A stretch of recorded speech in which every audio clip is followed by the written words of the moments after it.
guys! Welcome back to Becoming Canadian. Another day, another opportunity na naman sa inyo. Ngayon, ang pag-uusapan natin ay tungkol sa Atlantic Immigration Program. Before, ang Atlantic Immigration Program ay isa lang pilot program na nag-run for 5 years. Pero itong March 6, 2022, ginawa na itong permanent program ng Canada Immigration. So ano ibig sabihin nito? Hindi ito nag-e-end, so permanent na to. So ano ba ang Atlantic Immigration Program? So ito ay isang permanent residence pathway para sa mga international students na nag-aaral dito at para sa mga skilled workers outside Canada na makapagtrabaho at makapamuhay sa one of the 4 Canada's Atlantic provinces, which is the New Brunswick, Nova Scotia, Prince Edward Islands, at Newfoundland and Labrador. Paano ba ang process ng AIP? Sino ba ang pwedeng makapag-apply dito? To be eligible for Atlantic Immigration Program, you must have qualifying work experience. So ano ba yung qualifying work experience?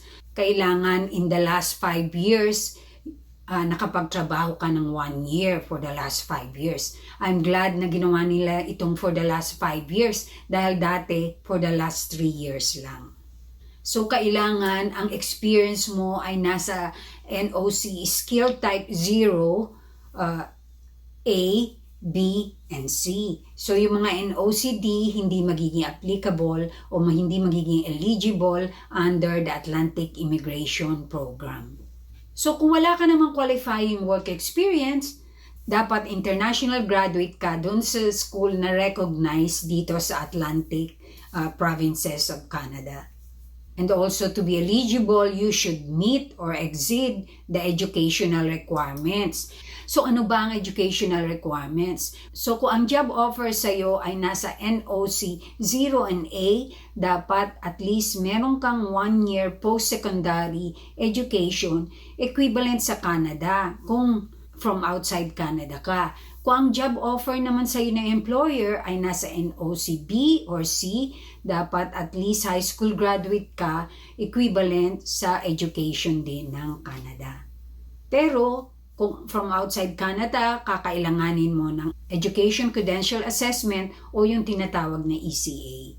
Another eligibility is kailangan ma-exceed mo yung language requirement. Ano ba ang kailangan language requirement under AIP? So, dapat ang language requirement mo, dapat ang language test mo ay nag-score ka ng CLB 5 for NOC 0, A and B. At CLB 4 para naman doon sa NOC C. Ang next eligibility, so you should show that you have enough money to support yourself and your family kapag nag-arrive ka dito sa Canada. Kaya may proof of funds ang Atlantic Immigration Program. So magkano ba yung kailangan proof of funds? So ang proof of funds ay magde-depend sa laki ng family mo.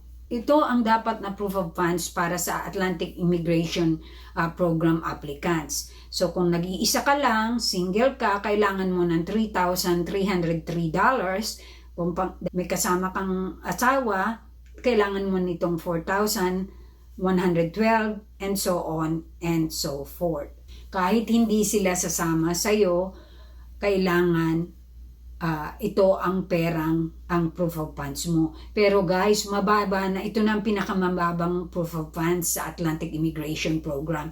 Sa Express Entry, sa RNIP, mas mataas ang proof of funds.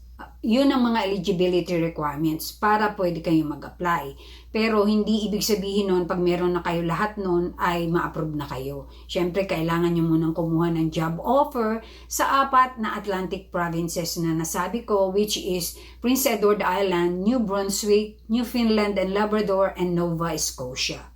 So, ang job offer, kailangan full-time, hindi pwede ang seasonal. So, kung ang job offer sa'yo ay NOC 0, ang work experience requirement mo ay nasa NOC 0, A, B, and C. Ganon din sa A, kung ang job offer mo ay NOC A, kailangan ang work experience mo ay nasa NOC A, B, C. Kung ang experience mo ay nasa B and C, kailangan ng job offer mo ay sa B. At kung ang work experience mo ay NOCC, dapat ang job offer mo ay NOCC. So, dapat ang job offer must be at the same skill level or higher than the work experience. So, ang Atlantic Immigration Program ay hindi katulad ng ibang program. Dahil sa Atlantic Immigration Program, dapat bago makapagbigay ng job offer ang isang employer sa provinces na to, kailangan designated sila ng province na kung saan sila nandoon. So, ano-ano ba ang mga designated employers ng bawat province? So, i-check natin dito sa... So, ang New Brunswick ay hindi pa naglalabas na updated designated employers nila.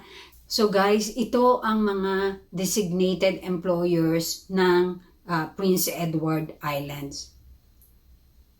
Ibibigay ko rin ang link niyan sa description box ng video na to. So, it means itong mga employer na to ay pwedeng mag-hire under Atlantic Immigration Program. Sa Nova Scotia naman, ito ang mga designated employers. Ito ang updated na designated employers ng Nova Scotia. Ayan, current as of May 31, 2022.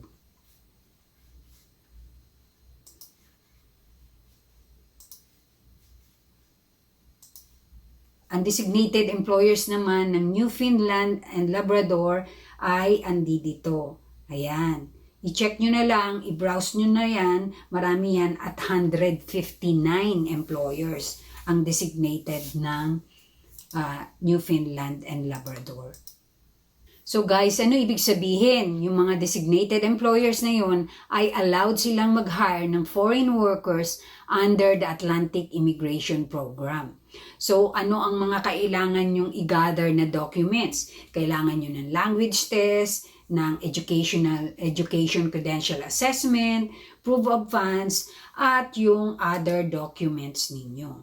So after na makakuha kayo ng job offer sa employer, sa designated employer, kailangan kumuha kayo ng settlement plan. So itong settlement plan ay free ito. Kung nasa outside Canada ka, merong mga settlement plan service provider dito sa Canada na pwede nyong kontakin. Ibibigay ko rin ang link ng mga designated settlement plan provider na nandito sa Canada.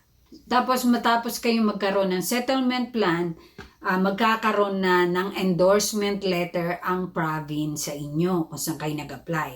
Yun ay i-handle yun ng employer, hindi kayo. So, bago nyo i-submit yung permanent residence application nyo under Atlantic Immigration Program, dapat i-confirm sa inyo ng employer na na-endorse na ng province yung inyong job bago kayo mag-apply. Kung hindi, marerefuse iyon ng Canada Immigration. So kapag na-endorse na ng province yung job nyo, makakakuha kayo ng Certificate of Endorsement. Yun yung i-attach nyo sa application for permanent residence nyo. So magla-apply na kayo ng permanent resident. At the same time, pwede rin kayo mag-apply for a temporary work permit na naglalas ng 1 year. While waiting for the permanent residence application na ma-approve, pwede na kayong mag-move sa Canada at magtrabaho habang hinihintay nyo yung decision do sa application for permanent residence nyo. So pag nag-apply na kayo ng for work permit, dapat ito ay sa Atlantic Province lang, ito ay 1 year lang, at pwede lang kayong magtrabaho do sa employer na nagbigay sa inyo ng job offer. So after nyong masubmit yung application for work permit nyo, meron kayong 90 days para isubmit yung application nyo for permanent residence. So para kayo ma-qualify po sa work permit, dapat meron kayong job offer galing doon sa employer at referral letter from Atlantic Province kung saan kayo magtatrabaho.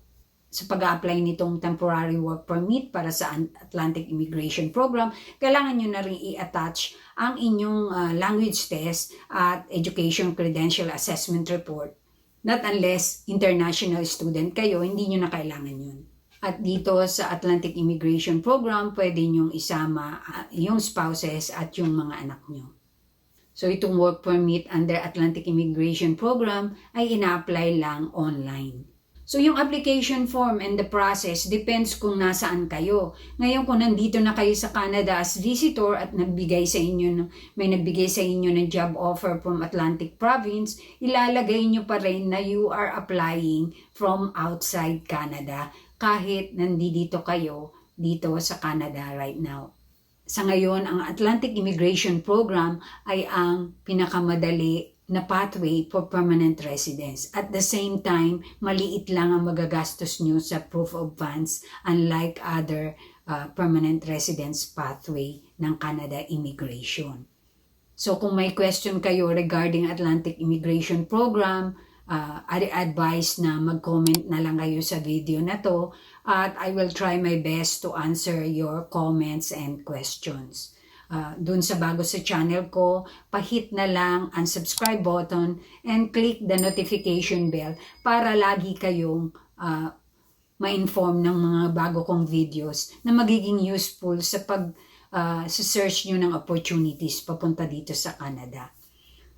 Don't forget to hit the like kung nagustuhan nyo tong video na to at salamat sa mga laging nanonood dito sa channel ko. Thanks for watching and God bless to all of you.